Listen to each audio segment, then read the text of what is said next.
and we'll be starting from verse 12.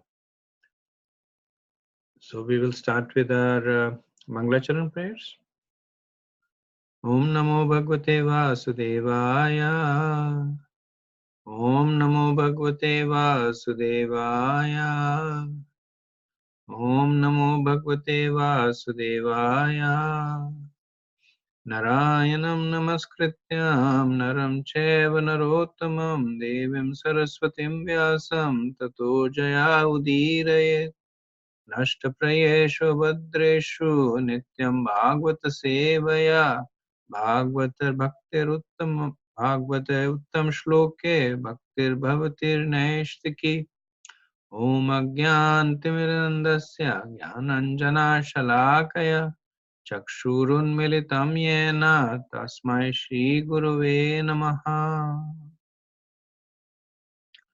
So the 15th chapter is titled The Pandavas Retire Timely, and we were discussing Arjun's recollection to Yudhishthir about his um, his internal feelings at the disappearance of Krishna. So in the previous verses, he was talking about how the Pandavas at different points of time had experienced the protection of Krishna, whether it was during the Swayamvar ceremony of Draupadi, whether it was during the burning of the Khandav forest, or several other occasions. And he then begins to talk about how he himself had experienced Krishna's protection at different points of time. So the previous verse was the protection that the Pandavas had from the intrigue of Duryodhan with Durvasha Muni. And so we will start with 1:15:12. Yatejasat Bhagavan Yudhishulapani Vishma Pita Sagirjo Astramadan Nijamme Anyapi Chaham Amune Vikale Varena Prapto Mahendra Bhavane Mahadasannaradam.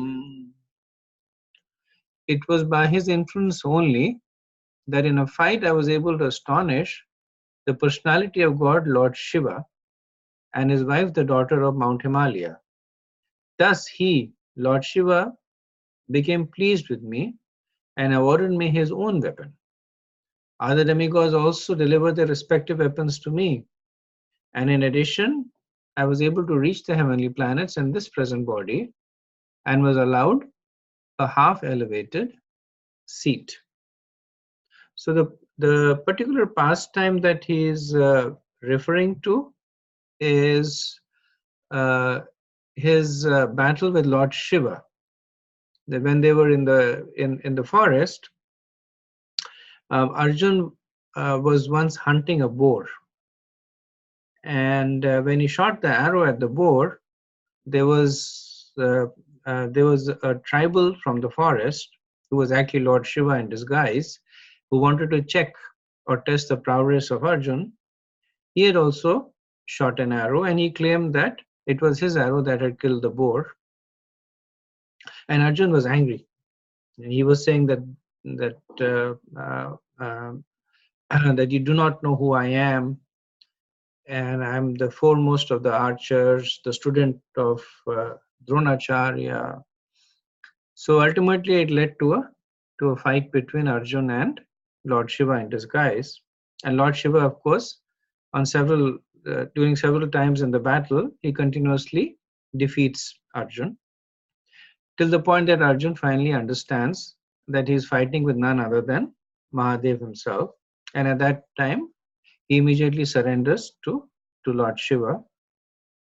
And Lord Shiva, pleased both with the humility of Arjun and with the fighting prowess of Arjun, he asks him to take a benediction, and Arjun asks for the Pashupati Astra.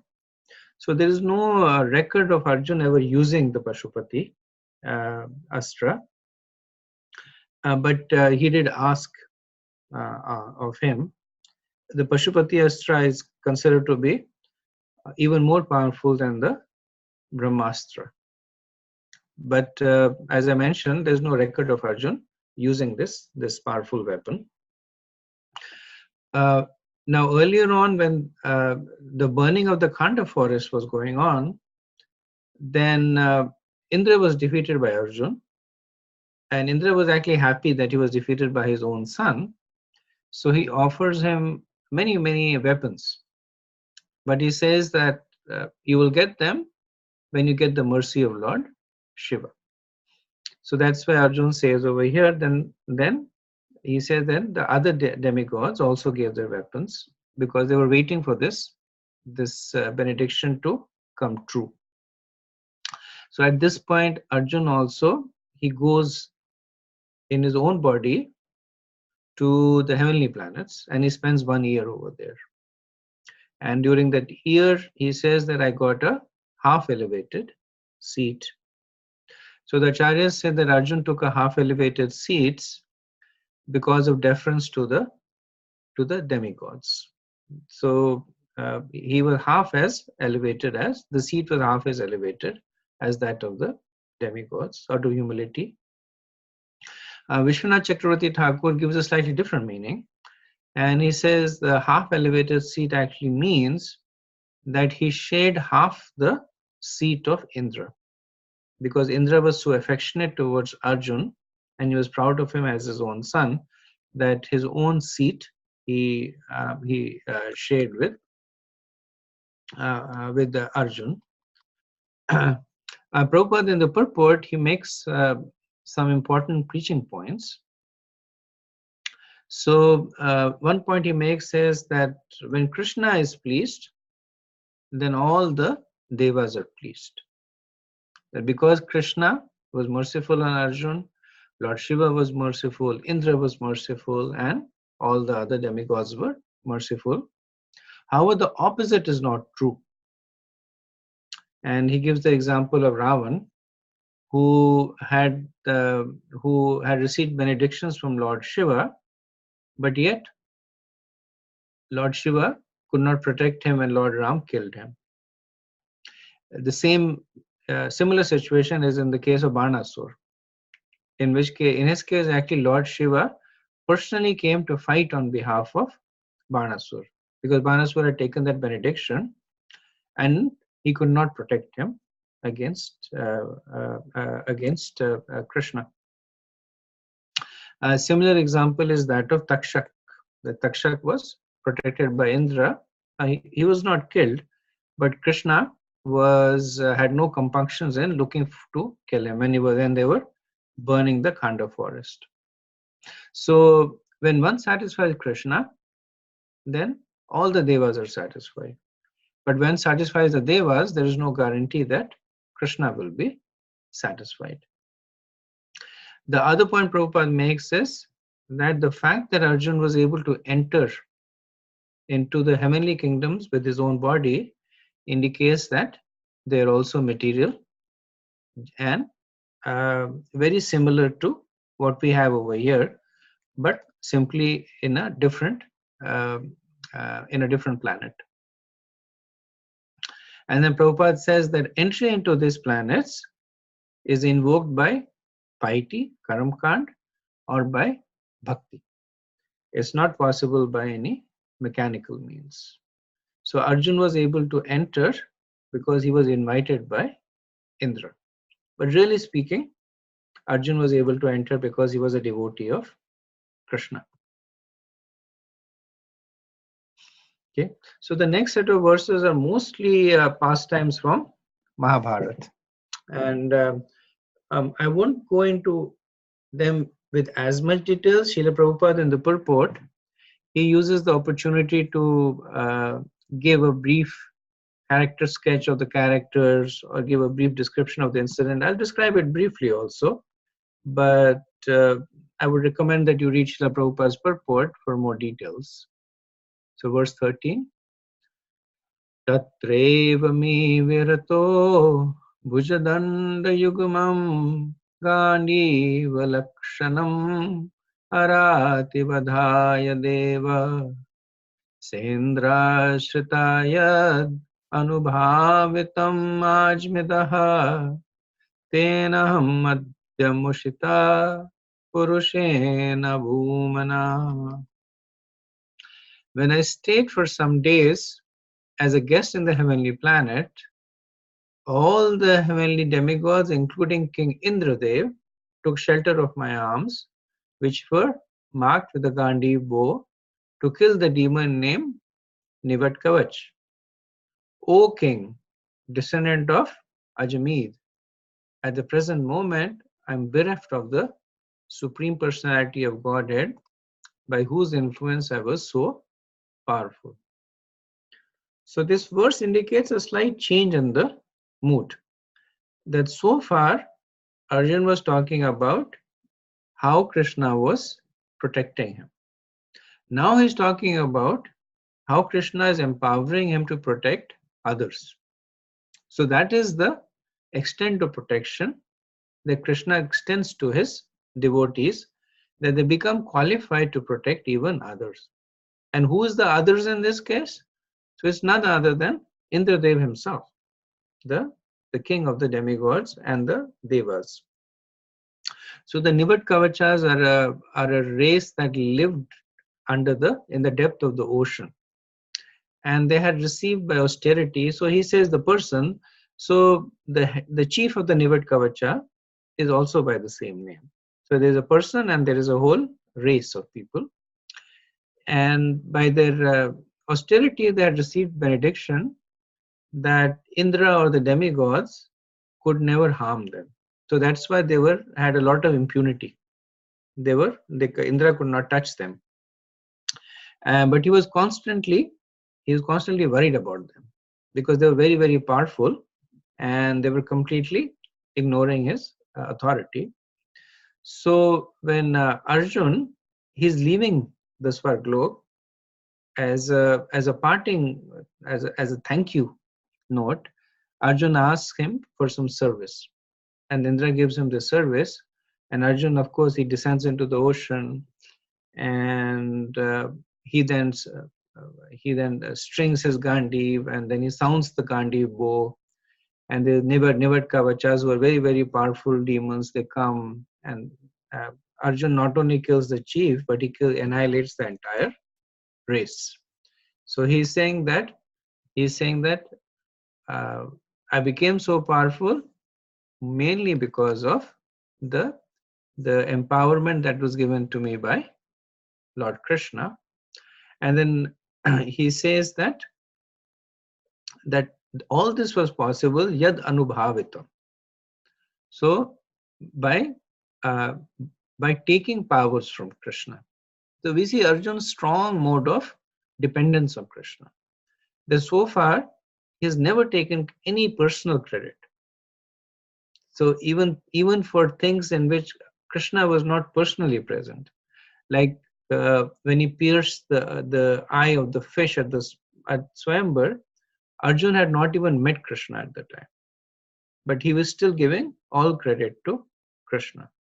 So even over here he is saying yadanubhavitam, that I was able to do this because Krishna gave me the powers to do it. And then he contrasts that with his present situation. He says ahamadya mushita purushena bhumna, that at this present moment I have been abandoned by the Supreme Personality. Okay, next verse 14. Yad bandhavah kuru baladimanantaparam eko rathena tatre aham matiryasatvam pratyartham bahudhanam chamaya paresham tejaspadam manimayam Charitam Shirobhaya. The military strength of the Kauravas was like an ocean in which there dwelled many invincible existence, and thus it was insurmountable. But because of his friendship, I, seated on the chariot, was able to cross over it. And only by his grace was I able to regain the cows and also collect by force many helmets of the kings, which were bedecked with jewels and were source of all brilliance. So this is talking about the battle of Virat. So as you probably know that the 13th year of the exile of the Pandavas was Agyatwas.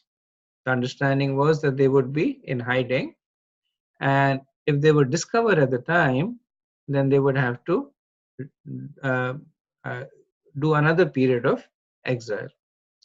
So at that point, they had taken shelter of King Virat, if Matsya Raj, and somehow Duryodhan found out about it.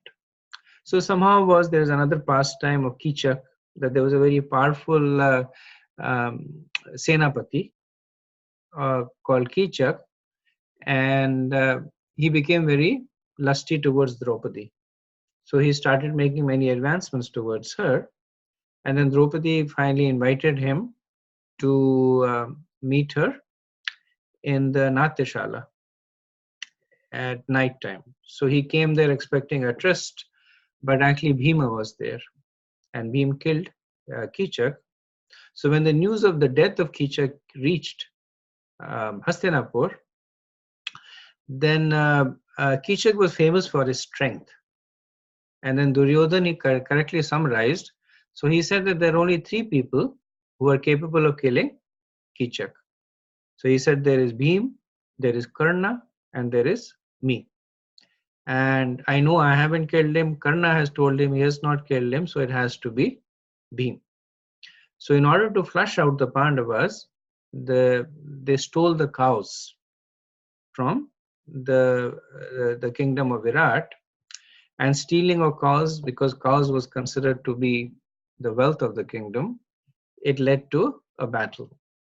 So this particular battle was that the army of the Kauravas had actually uh, assembled, waiting to attack Virat. And at that time, Arjun, still as Brihanlala, had taken the son of King Virat by the name of Uttar. His sister's name is Uttara, who is the mother of Parishad Maharaj. And then in the battle, and this is what Arjun is describing, that in the battle he used the Mohini Astra. So under the influence of the Mohini Astra, the army of the Kauravas, they became unconscious momentarily. And at that time, Srila Prabhupada mentions that Arjun fought with them incognito and was able to regain the cows along with some booty taken by force, the jewels on the turbans of the royal order. Arjun remembered all this was possible by the grace of the Lord. So in order to glorify Krishna's grace, he is giving an estimation of the power of the Kauravas. So he's comparing them to be like an ocean, which is essentially meaning that it is limitless. And then he says there were great generals like Bhishma, Drona, and Karna, and they are like the Timingala fishes that reside in the depth of the oceans. And the Timingala fishes are no longer found, but in Vedic literature they're described as large enough to swallow complete whales. So such was the power, and Arjun was able to best them. So sometimes when people hear about this pastime, they ask that if Arjun alone in a very short period of time was able to conquer the entire Kaurav army, then why did it take him 18 days during the battle of Mahabharata, and why did it take so much of bloodshed and intrigue and and scheming. And the understanding, of course, is that this battle was not fought with full fury, and Arjun's victory was not decisive. It was just an intervention. So he used a weapon by which they were momentarily became unconscious, but he did not want to, but he was not killing them. And the other point that is made is that many of the warriors who later on also joined the army were not present at the time. A little bit of background into this is given by Prabhupada in actually in one of the later verses. In the 16th verse, Prabhupada says, Trigarta or Susharma, the son of Maharaj Radhakshetra, was the king of Trigarta Desh, and he was present in the Swayamvar ceremony of Draupadi. He was one of the allies of Duryodhan, and he advised Duryodhan to attack Mathya Desh, presently known as Darbhanga, during the time of the cow stealing in Virat Nagar. He was able to arrest Maharaj Virat, but later Maharaj Virat was released by Bhim. In the battle of Kurukshetra, he also fought very valiantly, but in the end, he was killed by Arjun. Okay, we will do the next verse. Yo Bhishma Karna Guru Shalya Chamushvadabraha Rajanyavarya Ratha Mandal Manditasu Agre Charumam Vibho Ratha Yuthapanam Ayurmanam Sicha Drishasa Ujarachat. It was he only who withdrew the duration of life from everyone and who, in the battlefield, withdrew the speculative power and strength of enthusiasm from the great military flanks made by the Kauravas, headed by Bhishma, Drona, Karna, Shalya, etc. Their arrangement was expert and more than adequate, but he, Lord Krishna, while going forward, did all this. So now Arjun culminates in the greatest challenge that he was able to overcome under the protection of Krishna, which was the great battle of Mahabharata fought in the battlefield of Kurukshetra. So once again, in order to establish the glory of Krishna, he first establishes the insurmountable strength of his opposition. So Prabhupada in the purport says, the other party was equipped with all military strength, supported by big generals like Bhishma, Drona and Shalya. And it would have been physically impossible for Arjun to win the battle had the Lord not helped him by every kind of tactic. Such tactics are generally followed by every statesman, even in modern warfare. But they were all done materially by powerful espionages, material